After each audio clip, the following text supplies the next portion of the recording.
Okay, good day sa inyo mga boss. Meron tayo dito client, Toyota Vios. So si client gustong magpapalit ng H4 headlight niya kasi ito nga sira na. Hindi na, malabo na rin po yung buga. So papalitan natin to ng Keon Sondra LED headlight. Ayan po. So ang inabil ni sir ay white. Ayan po yung before ng installation ng Keon Sondra headlight. Papalitan natin siya ngayon ng ito po, Keon Sondra. So abangan nyo po mamaya yung resulta ng aming installation. Papakita namin sa inyo kung gaano kaliwanag si Keon Sondra. Top of the line na Keon Sondra ito, H4 headlight, super white. Alright, sige, sisimulan na namin. At mga boss, natapos na ang installation ng ating Keon Sondra H4 LED. Ayan po, white. So, sabi ko kanina, ipapakita namin yung resulta. Ayan po, maliwanag na maliwanag po. Yun. Kanina po, sira po yung dating headlight ni sir. Although LED yun, pero hindi na po gumagana yung low.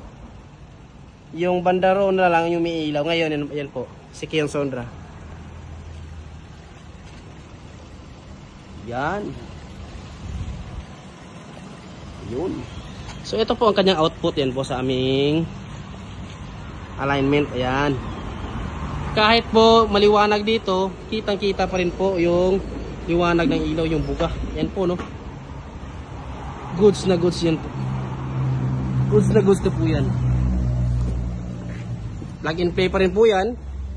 Wala pong nabago, wala pong naputol, wala pong tinabas sa loob ng system ng unit ni client. Ayan po. Paikutan natin. Ayan. Maliwanag. So again po, Keon Sondra H4 po yan, LED super white. Available po dito sa Andres Auto Accessories. Ayan po. Babalik-balikan natin yung liwanag kasi ang ganda ng buga. Top of the line po ni Keon Sondra yan, H4 headlight, heavy man lobby po yan.